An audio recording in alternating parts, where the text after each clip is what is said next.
Okay, good morning, everyone, and welcome. I hope everybody had a wonderful holiday, and here we are resuming back at General Finance on January 15th. I would like to call this meeting to order. It is 9 a.m., and I would like to confirm that we in fact do have quorum, again, continuing to be in a hybrid setting, so there are councillors in attendance in person as well as online. I'd also like to confirm that we have our CAO, clerk, and members of our senior management team and staff here and present. I'd like to continue to advise the public that if you would like to provide comment, please send it to the following email address, tmlpubliccomment@muskokalakes.ca, and would like to confirm we did not receive any comments. Reminder that today's meeting is being live streamed and recorded on the Township of Muskoka Lakes website and YouTube channel. By participating in the open public meeting today, you are consenting to your image, voice, and comments being recorded and posted online. There is no supplementary agenda, and at this point, I'd like to ask committee if there's any disclosures of pecuniary interest. Okay, seeing none, I will then move on to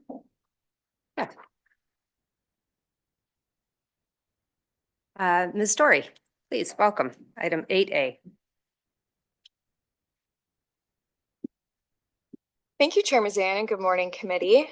The report before you is regarding a license agreement application the township has received from the owners of 1027 Old Bridge Road Unit 4 in order to recognize existing encroachments located on the township's road allowance.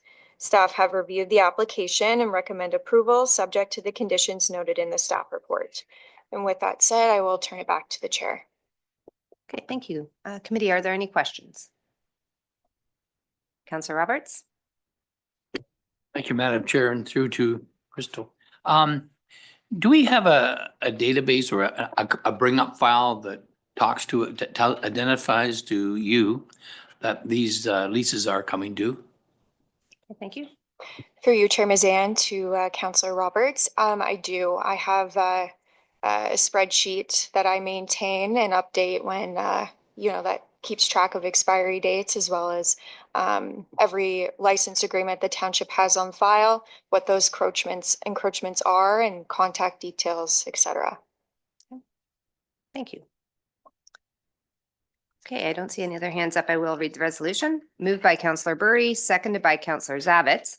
Be it resolved that license agreement application LA-03-24 Ferguson be approved, subject to the following conditions. 1, that a draft numbered reference plan of surveys satisfactory to the township be prepared and provided to the clerk for review within 1 year of the date of this conditional approval. 2, that the township be in receipt of the following from the acting solicitor. 1, confirmation from a title search that the applicant is the owner of abutting land and that the encroachments are located on township land. And 2, a draft license agreement to the satisfaction of the township. 3, that the tent garage be relocated fully onto the applicant's property and in compliance with the township's comprehensive zoning bylaw. 4, that the applicants provide proof of liability insurance covering the encroachment in the minimum amount of $2 million with the township named as additional insured.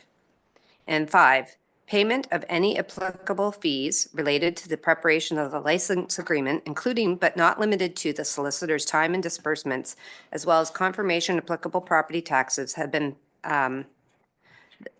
paid up to date. Any comments? Okay, seeing none, I'll call the question. All those in favor? Thank you. That is carried.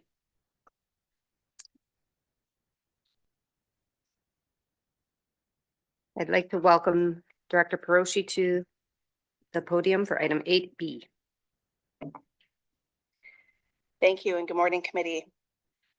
On December 12th, 2024, the Ontario government introduced Bill 241. The report before you outlines the proposed changes, if passed, to the Municipal Act with the intent to strengthen municipal governance and accountability through the Municipal Code of Conduct and Integrity Commissioner frameworks. The proposed bill is open for comments, and clerk staff intend to work with area municipal peers as well as the township's Integrity Commissioner with the intention to provide more technical comments, including the need for clear definitions as well as items to consider in the forthcoming regulations. I'm available for any questions. Okay, committee, are there any questions, comments? Mayor Kelly? Thank you, and through you. I was curious about whether a municipality that had had its own code of conduct that was maybe stronger than the one proposed could still retain the elements of their code that, I mean, what happens to ours if it's say has more teeth in it than the one that's being proposed? Can we retain what we like and what we put together, or are we just going to get subsumed by whatever comes through the amendments to the Municipal Act? Thank you. Thank you, through you. Good question. The way that I read the proposed legislation, no, it would be one code of conduct across the board. I think that's something that there'll probably be some comments on, but the way I read it right now, the proposed changes would not allow for that. Okay, any other questions or comments? Okay, seeing none, thank you. And I think, are you up next as well? Okay. Okay. The report before you seeks authorization for the use of internet and telephone voting for the 2026 municipal election. While this bylaw is not required to be passed until May 1st of this year, clerk staff, in partnership with the other 5 area municipalities, are looking to release an RFP in the coming weeks to ensure optimal availability of the required vendors in order to conduct the election. I'm available for any questions. Okay, committee, I do have a resolution, but I will ask for questions first and then I can read the resolution. Councillor Roberts? Thank you, Madam Chair. It also explained that, I believe, that we wouldn't be using MPAC anymore. We'd move over to Elections Ontario that would be taking care of that. So my question to you is, what was the reason for that and what do you see to be the benefits? Okay, thank you. Thank you. Through you. Thank you for the question. Yes, the legislation changed a few years ago so that Elections Ontario now generates the preliminary list of electors rather than MPAC. It has been some time where it's been mutually asked for from MPAC as well as municipal clerks for that to change. It really isn't what MPAC was in the business of doing. So I think they were looking for a bit of a change as well as clerks. And so it was changed to Elections Ontario. We're very hopeful that it's going to be a smooth transition. However, of course, there's going to be some changes, but the benefits of Elections Ontario is that they do pull from MPAC, information from MPAC, but they can pull from other sources. So from driver's licenses and things like that. So we're very hopeful that it'll be a comprehensive preliminary list of electors, and then we'll continue with our normal processes as clerks to create the voters list, so cleansing the list and everything like that. Thank you. Thank you. Councillor Bosemer. Thank you. Through you. I noticed on the last voters list in my ward, it had a number of deceased people. And I was just wondering if the expectations are that we will get a better quality list from Elections Ontario, and do they check death certificates and things like that? Okay. Director Proshi. Through you. That's our hope. Our hope is that it's a much more comprehensive and up-to-date list. Thank you. Councillor Kent. Thank you. Good morning. Happy New Year, everyone. I was just looking at the trending and wondering if you had any thoughts or feedback on it. Was such a nice increase in participation up until 2014, and then it starts to drop off in 2022, 5 points down from 2018. I was just wondering what you thought explained that, if anything. I'd love to see voter participation getting up to the 45% or even 50%. We are getting close, but then it seems to have gone the other direction again. Okay. Thank you. Through you. There are many factors that contribute to the percentage and an increase or decrease in voter participation. As clerks, it's funny that we get excited over 35%. We'd love that to be 65 or 75%, or of course 100. But some factors to consider are the races themselves. So whether there is or is not a mayoral race, whether there are races within each of the wards, that has a large factor to play, as well as voter fatigue can sometimes be a bit of a factor. So that's something else that the clerks within the province of Ontario have mentioned, is that the municipal election follows the provincial election. And in the case of the last election, there was also a race for leadership at the same time, the same year. So sometimes there's a bit of voter fatigue and not really understanding on the voter's perspective on what exactly they're voting for in each scenario and whether they voted for one or another. So there's a lot of factors at play. The voting method definitely, I think, is one of them, but I think we've got lots of things to consider. Well, can I just follow up on the question? Yep. The only reason we moved to internet and telephone, which I would have thought would have increased our participation, and in fact, it went the opposite direction. And 2022 was a mayoral election, so I would have thought it would have had the highest participation. So, and it's interesting to me, if I looked at the 35%, it would be interesting to find out how much of the 35% was, and I am going to use the wrong terminology here, Guy, residents versus seasonal residents. Do you know what I mean? Is it a very high participation in the resident and a low participation in the non-resident, which is obviously what I would expect, or vice versa? And I just think there's some interesting things we could learn by looking at some of the data. That's all. Okay, thank you. Okay. If I could just respond to that, the last point there, we do have that information, so I don't have it at the top of my head right now, but I'd be happy to share that. I'd be very happy to get it. Thank you. Okay, thank you. Let me read the resolution, and that way we can open up if there's further conversation. Moved by Councillor McIntyre, seconded by Councillor Kent. Be it resolved that committee approved the draft bylaw to authorize the use of internet and telephone voting for the 2026 municipal election as attached as Appendix 1 to Report LS-2025-003. And that the requirements under the Township of Muskoka Lakes Procurement Bylaw 2004-161 and hereby waived for all required provisions and management software for the execution of internet and telephone voting services for the 2026 municipal election. And that the clerk be hereby authorized to award contracts to all required vendors for the execution of internet and telephone voting services for the 2026 municipal election, and that the bylaw be forwarded to council for final approval. Are there any further comments? Councillor Bosenworth? Will we be giving any consideration to having vote tabulators? I think that means a place where you can come and vote, right? Is that what it means?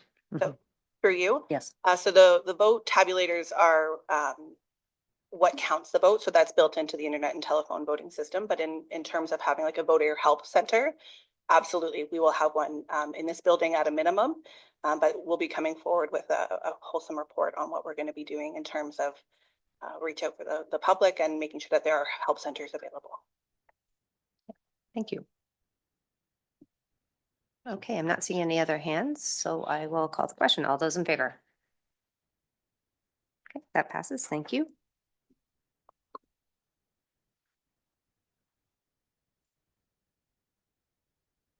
We're on to new business. Wow. Okay. 12A, CAO Pink. I think this is you. Thank you. Good morning, committee, and Happy New Year, everyone. Just a brief verbal update. I think as several members know, the Roma conference is early next week, starting this Sunday in Toronto, and staff and several councillors are attending. As you may also recall, staff did bring forward a report in late 2023 regarding physician recruitment. And as part of that discussion, there was a resolution passed by council to work with the Cottage Country Family Health Team to look at the Port Carling Health Hub and look at a longer term vision and greater utilization of that infrastructure. So in that regard, staff did put forward a delegation request for the Roma conference to the Minister of Health in order to discuss funding that the Cottage Country Family Health Team has applied for in the past for additional nurse practitioners in that facility, in which my understanding is they were the only unsuccessful Cottage Country Family Health Team in the Parry Sound, Muskoka, Simcoe area. So again, staff has submitted a delegation request to discuss perhaps why they were not successful and to hope that they prioritize that application should it be made in the future for additional rounds of funding. Pleased to announce that that delegation request was approved. So staff will be meeting with the Minister of Health on, I believe it's the Monday of the Roma conference next week. With that, if there are any questions. Able to answer. Thank you. That's great. Counselor,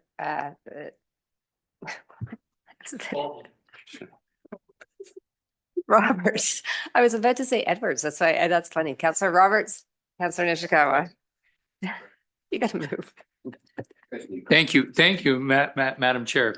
To CEO Hammond, recently this. Oh, my God. We're off to our roaring start. Boy, some-timers kicked in there. Anyways, David. This week, there's an announcement that in the news that Aurelia had are employing, going to employ doctors.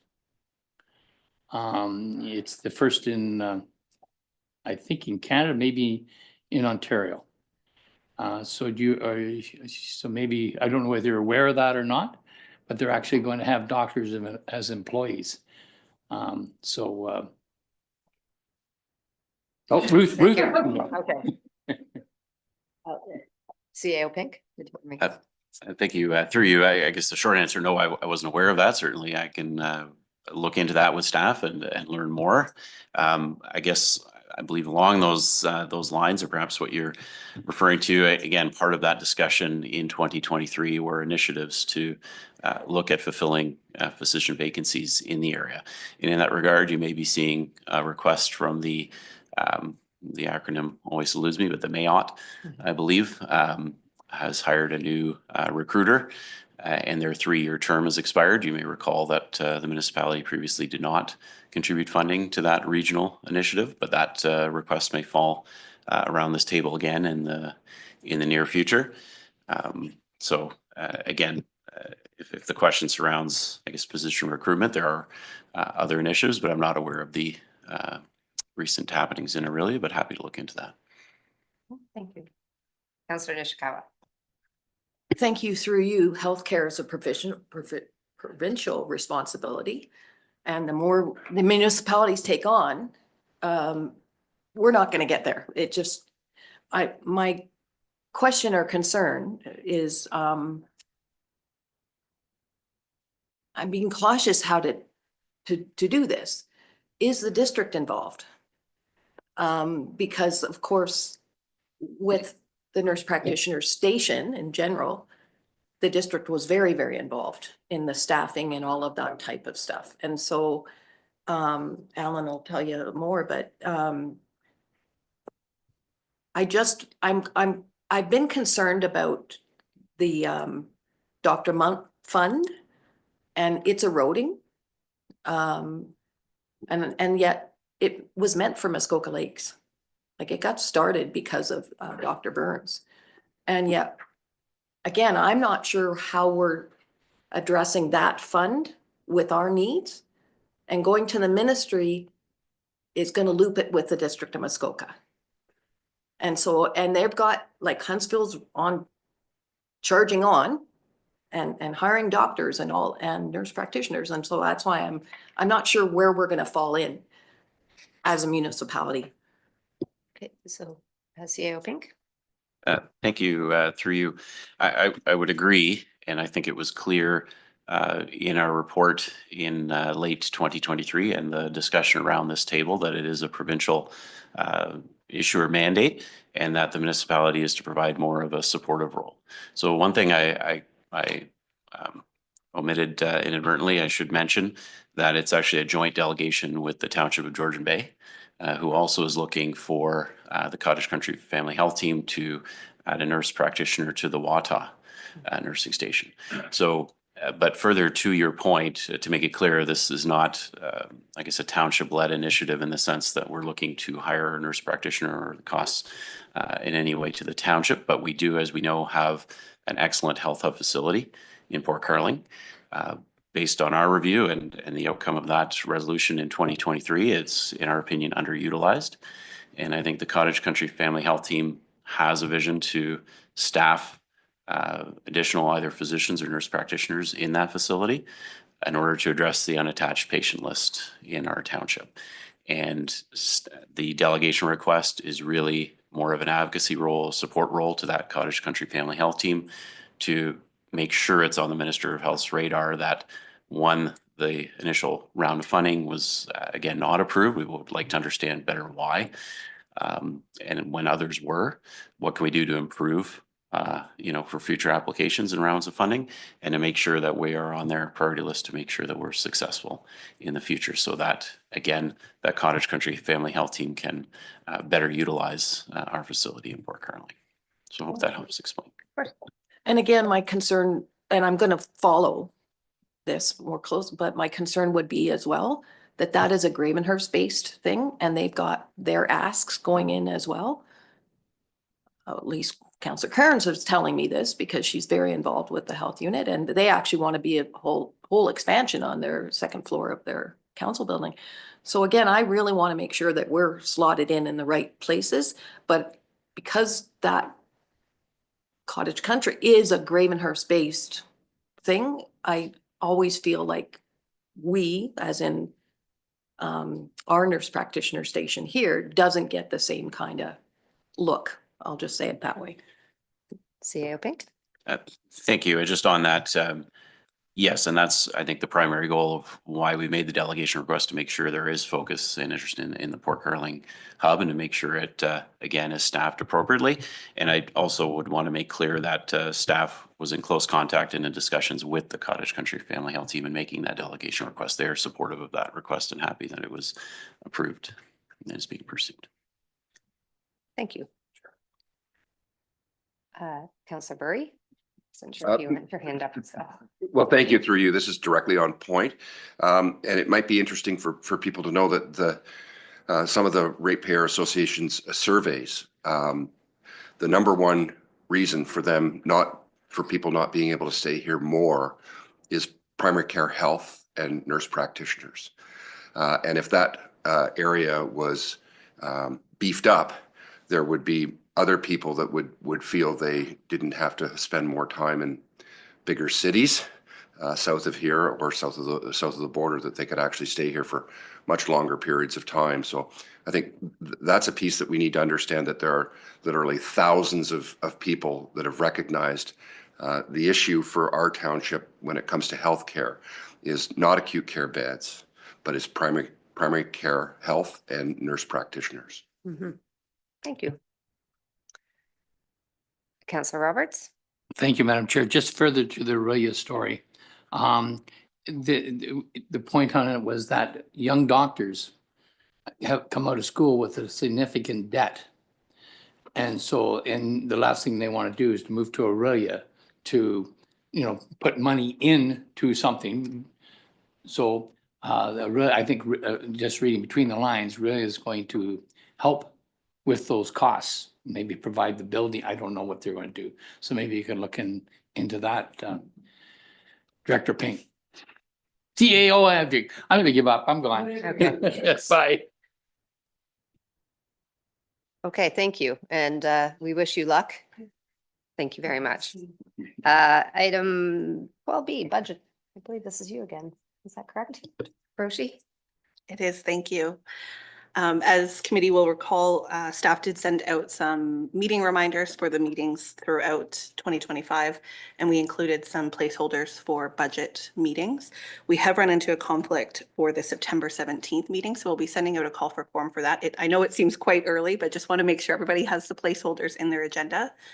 But before we did that, we recall some concerns with the process potentially that was undertaken in the last budget process with the public meeting and everything like that. So we just thought we'd hear from committee if everyone was happy with the process that was taken with the meetings, or if you have any comments or suggested changes prior to us doing a call for quorum on that meeting.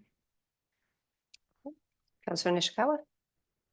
Sorry, I wasn't aware that there was some concerns, and perhaps you could share some of those concerns. I guess I don't. Thank you. Through you, I believe some of the concerns were the public meeting, and that the public meeting was held at 9 a.m.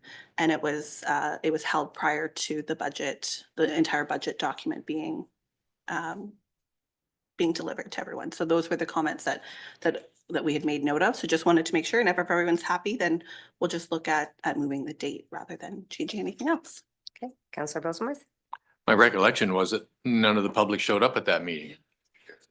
And it was, to me, I forget, was it in July or August? September, I believe. Was it September? Well, I guess the problem was they didn't have anything to look at, so they didn't show up at the meetings. We probably should give some thought about that. Okay, Councillor Nishikawa? Sort of going along with the same thing that Sally had mentioned. You have to work with people, like you have to be able to, if you want people to vote or like if you want them to be involved in municipal politics and all of that sort of thing. And we used to have those budget meetings in the evening.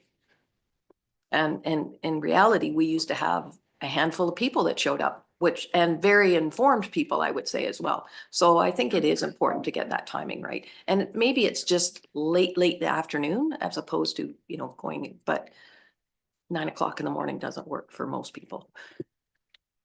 Okay, so I think if there was the two things, and if I taking over, let me know, but I was thinking, I've heard the two things, one being the start time at 9 a.m., but the other is the timing of the actual budget was, or the public engagement was intended to be before, just to hear from anybody, whether any stakeholder groups that had something of interest that they wanted to bring forward so that it could be considered during the budget deliberations instead of waiting until the end, right? Which is when we'd often hear, and I'm not going to pick on pickleball, but that was kind of a few years of us. It was always at the end of the conversation. So I think the idea initially was let's bring that up front in the event that there's something that's going on. So I see. Thank you. Councillor Burry. Thank you through you. Just on that point, I'm not sure that the public understands how iterative a process we've turned the budget into and how collaborative and integrated it is. And that we're not looking for things at the last minute. We're looking for much more participative, collaboratory work through the up front. And I think that that's a change over the last several terms, and the public may not fully appreciate and understand how engaged we would like them to be earlier in the cycle, as opposed to coming in and putting the hockey stick in the front wheel of the bicycle. So, okay, so I think that there's these two pieces. The first, I'm going to, it's sounding, I'd like to get just a quick straw poll just for our clerks. You're, the feedback? Yeah. Okay, just the idea. Okay, so we don't have to confirm anything. You're going to come back with a plan. Excellent. Is there any other feedback? Seeing none. Okay, that's great. Does that give you enough to go on? Fantastic. Moving on to item 12C, the District of Muskoka updates. Are there any questions from committee for our district councillors? Councillor Nishikawa? I'm just going to suggest that if people have the ability to follow tomorrow, it'll be fun. So I believe tomorrow is the district council budget. So a few of us have been watching. It's been fun so far. Is there any comment? Okay. Does anybody, did you want to make any overarching comment, Mayor Kelly, on that, or? Thank you, and through you, it will be fun. Okay. Wow, that was good. Okay, Councillor Nishikawa. I'm sorry, I think that it would be to take a moment and have a conversation, or like have the mayor and or Guy or Alan explain what at least Muskoka Lake's position or that sort of thing. And in fact, it was more about staffing. Right. So I'm hearing Mayor Kelly that there might be an interest in just having an overarching. Yeah, and thank you, and through you, and there is no Muskoka Lakes position, frankly, because we are 4 independent participants in the process. But I think there's a fairly consistent feeling among the 4 of us that we have to do better in terms of looking out for what is a very expensive relationship between our taxpayers and the district, making sure there's value, making sure that there are consequences. If we're going to set some goals and objectives, we're going to hit them, or there will be meaningful consequences if we don't. I think we are at the point in our relationship that's now 50 years old, where we might want to sit back and scope out what gets done on our behalf and primarily on our ticket. And does it all need to be done? Are there better players that might be able to do it? Should some of the services be done better here at the lower tier, or contracted out to third parties, or not done at all at the municipal level? The biggest issue that I think we're going to have to deal with tomorrow is that the budget has come, and I don't know where my head was. I didn't pick up on this until almost too late, but it's come to us as a 25-26 budget for 2 full years.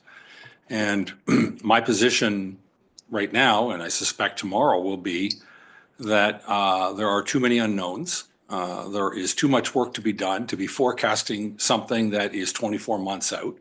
We're in a pretty volatile, economic market right now. We're in a volatile political market right now. We've got a brand new president of the United States. Lord knows what that might result in here.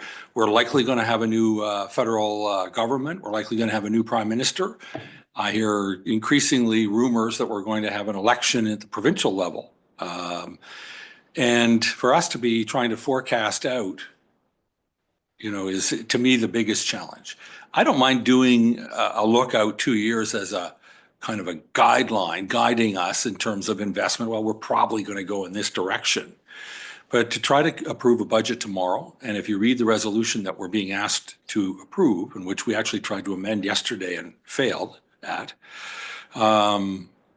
we are actually treating, or the language is the same, and I don't have it in front of me, adopt the 25 and the 26 budget.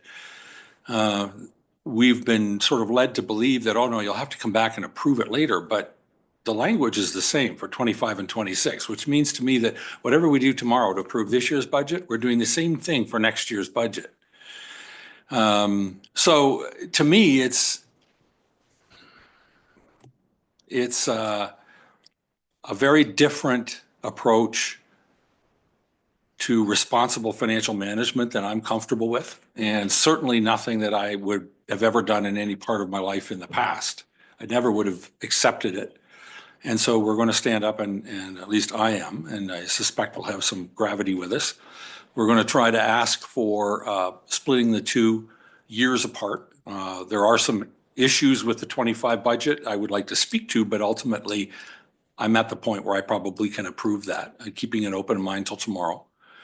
But as far as 26 is concerned, mark it as a guideline, mark it as a benchmark, mark it as whatever you want. But I at the present time can't support it as an approved budget for a year that doesn't start for 12 months from now. That's it in a nutshell. And Councillor Burry, you look like you might want to say something too. Okay, Councillor Burry. Thank you, through you. And I could certainly make this meeting go much longer than we might want it to go, because I've been in the weeds of this as sitting on the finance committee, and can talk about many of the specifics. In my world, we call them unfunded liabilities. And there are a number of what I would consider unfunded liabilities, or things that are being committed to in this budget that will be paid over years and years and years. And in fact, I used the quote of my good pal Buzz Lightyear the other day, that every time we bring on a new person, it's that payment is to infinity and beyond. In the 50 years that the district has been in existence, they have never reduced headcount. And I don't know anywhere in the world where that happens, as we have cycles and cyclical kinds of pieces. Part of the really troublesome part of the 2026 budget is adding over 100 people, which if we take and that's all for the new Fairvern. So one might question, does the municipality actually need to run the long-term care business, when we know that In 85% of the municipalities, they outsource that. So clearly we must be in the top decile for performance to be in the 15% that runs their own. But 100 people, if we just take $100,000 as the kind of base fully loaded, because it's a number multiplied by 10, it's not hard to understand how much that adds to the unfunded liability over years. We're adding 6 employees this year to the district. So over 10 years, that's $6 million. The total number of employees is about 900 authorized. We're told that there are 110 down. But I'm having a tough time reconciling that because, every financial statement is supposed to tell a story. And if we're actually 13% down on our head count, why is the budget not coming in 10 or 13% under budget? And is that money being put into a reserve? I don't know. And I continually ask questions. Municipal finance is a new space for me. I know that Director Donaldson will echo me that coming from the private sector and coming into municipal finance is it's a learning experience. So there are a number of pieces there, not the least of which is a $77.5 million commitment to the long-term health, the hospitals. We know that Fairburn is over budget, and that's going to have to be somehow accounted for. And part of my problem with the way the budget's done at the district is it's all done in silos. There's 4 committees. Each committee does its own budget, and then it comes together only at the committee of the whole. So the first time everybody saw the entire budget was last week. And obviously concerns. So we're adding 6 new people. I'll make an observation that the mayor and I have had over the last couple of weeks. Environment is our number 1 issue. And at the district, there are 3 people. And housing is another piece, and there are 4 people. And yet there are 6 people in communications. I'll just leave it at that. Priorities. I do see you, Councillor Bosemuth, but I see Councillor Zavitz first and then Councillor Bosemuth. Councillor Zavitz. Thank you. And through you, and I do appreciate certainly the direction of this chat. Is tomorrow the actual vote for approving the budget? Chair? Yes. Okay, Yes, it is. So are we, should we be looking as a sidebar, some sort of a Township of Muskoka Lakes centric group or committee? Because what I'm hearing and what I'm well aware of over these days, weeks, months and years is the same rhetoric, same chat, same thing is, of course, we're going to be disappointed and upset. Our money's going to where we're not sure it's best positioned. So I guess my concern is tomorrow after the vote happens, and it sure sounds like, from everything I've noted, it's probably going to pass, even though they'll note our objections. I guess my question is, wouldn't we as a township be well advised to the side, take Mr. Burry and the mayor and a few others and strike some sort of a committee to really investigate in a much more wholesome manner than we are? Because right now it's a lot of personal, I don't like this doesn't seem right, instead of a real formal approach to the District of Muskoka. I feel like our people are frustrated, highly frustrated. And I find that disappointing. We have that strength, that synergy. I don't know why we don't use it to go to the, let's go to Doug Ford. Because I think this right now, I hate to say it, but it sure feels like that vote's going to go the way it's going to go. Mayor Kelly. Thank you. And through you and Councillor Zavitz has hit the nail squarely on the head. My issue, and I don't like to play out tomorrow's argument today, but my concern is not new. I have been calling for zero-based budgeting. I've been calling for more accountability in terms of, as I think I've been calling it, a consequential accountability when we set targets and don't achieve them. And I've also been asking for or calling for and I don't really have a fancy name for this one, a kind of a deep dive into the mandate of the district and the level of service that it is statutorily obligated to provide, and whether that is being done in an appropriate, adequate fashion and creating enough value to the problem that I have coming into this is I've become fairly convinced that we pay far more into the system than we get out of it. And by we, I mean our constituents. Forget numbers, forget shares and ratios. The simple fact is, as you had said a second ago, it's this drudge of writing a check, feeling that you're likely going to get nothing back in return. So we have to take a look at what the services that are being provided through the district are, not just to this township. We are part of a group of 5 other municipalities. And comfort ourselves that the funding is necessary, it's being appropriately managed, and that it has very clearly defined goals and objectives. I think that requires a deeper dive into, and a periodic deeper dive into, something that I call zero-based budgeting. I think there's other names for the same thing. But instead of taking last year's number and adding 3% to it, actually figure out what you really need to make your operation work. I do think we need to, take a hard look at the kinds of activities that take place at district, whether they need to be provided there. And if they do, are they being appropriately and responsibly managed? And if they don't need to be provided through there, should they be provided through another third party, either bring it home here or have it done through a third party provider? If it's bigger, if it's faster, if it's more efficient, if it's more reliable than what we're able to provide, we should make some changes.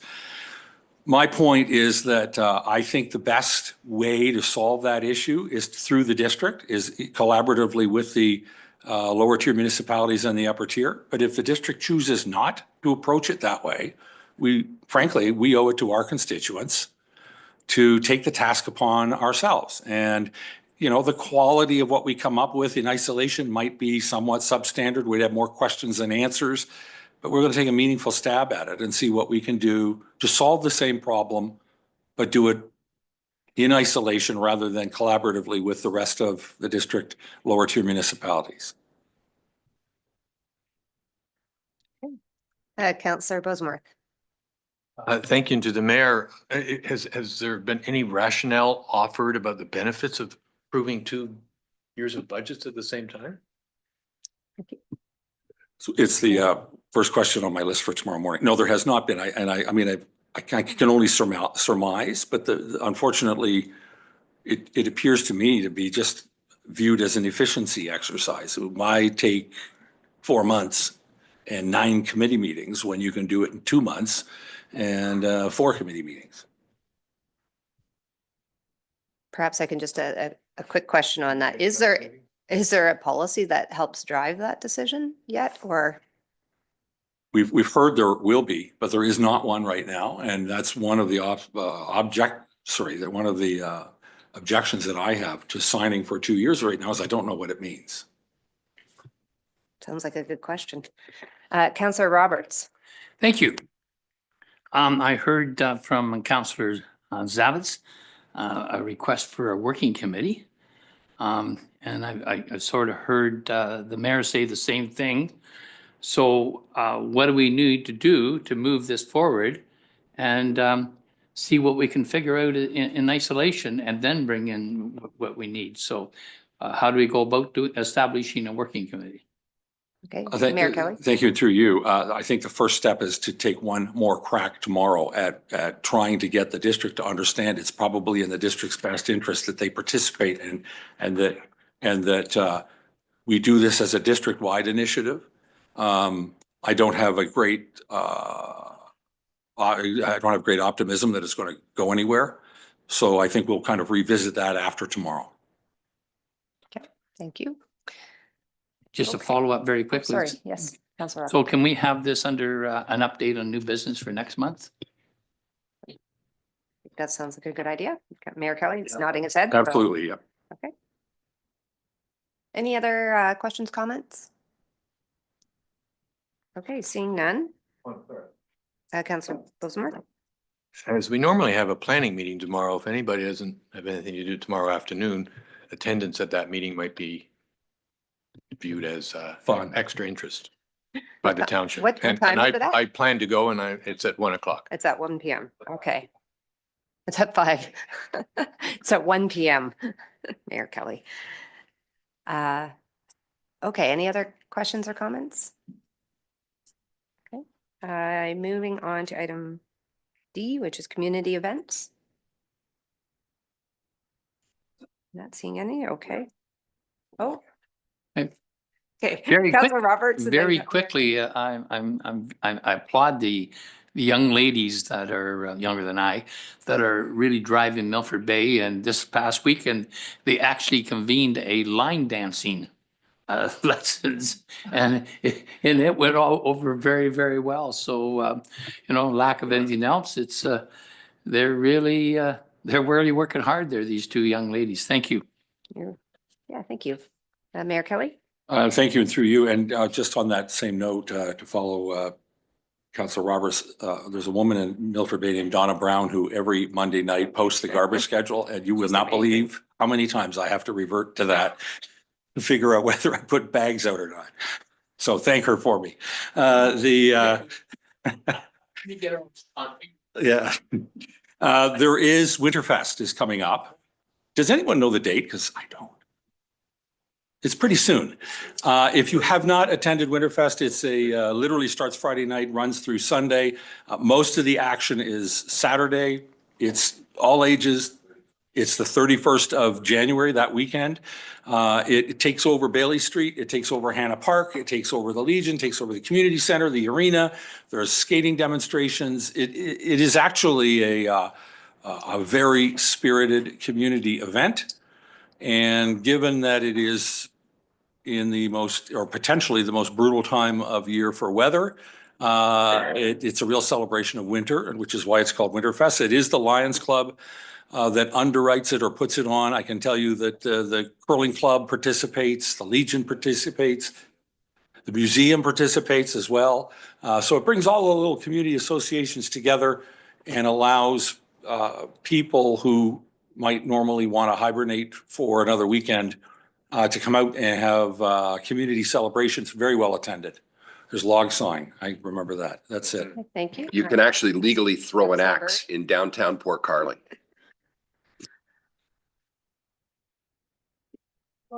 Are there any other community events? Okay, seeing none. Are there any other items? No general information? No. So I have one more resolution. Moved by Councillor Edwards, seconded by Councillor Nishikawa. Be it resolved that this meeting adjourn at 9:47. We're tied. You did? 9:47 a.m. And the next regular meeting of the General Finance Committee will be held on Wednesday, February 12th, 2025 at 9 a.m. or at the call of the chair electronically from the Council Chambers Municipal Office in Port Carling, Ontario. All those in favor? This meeting is adjourned. We will be resuming at 1 p.m. Right, for council? I just want. Thank you. We're not on recording anymore.